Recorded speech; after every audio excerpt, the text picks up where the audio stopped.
There's really a looming change coming about in the way companies need to organize, and it's driven on a couple of sides. One is, as the economy becomes more dependent on leveraging knowledge and information and intelligence broadly, companies are going to require the flexibility to be able to tap people as they need them. At the same time, we've got a workforce where people want more flexibility. Young people want to have more opportunity to try new things. Older people want to work longer, but not necessarily in the same way that they did earlier in their career. And so finding flexible ways for us to plug into the workforce from time to time is a very important thing for companies to be considering.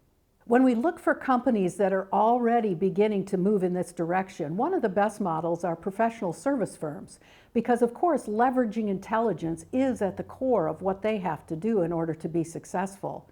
So think about some of the ways that they operate. First of all, they're very project-based. And I believe that project organization is going to come into other forms of organizations as well. Secondly, they tend to be very flexible about project assignments, so they take into account what each individual wants to do and what their capabilities are at a given moment. That's also something that companies need to think about going forward.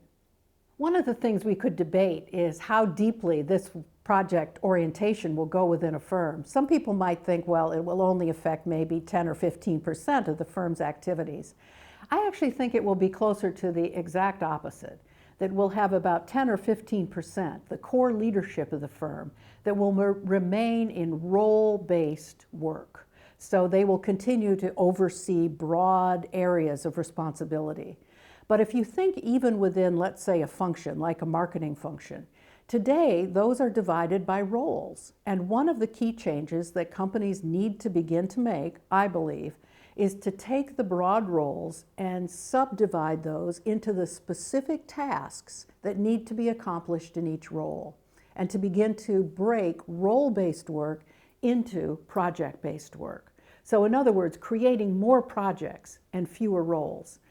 Whether it will get to as much as 80 or 90%, we could argue, but we must begin moving in that direction. The kinds of changes that I'm talking about do represent a radical change for HR. We have to recognize that. In fact, I'm not the first to say it. Peter Drucker, almost 20 years ago, predicted that HR would have to take on a very new form as we move into a world of knowledge work. He equated it to something similar to talent agencies in, let's say, the motion picture industry. The kinds of organizations that can find the right actor or the right director and piece them together to do a particular film project. That's the kind of role that HR will have to play.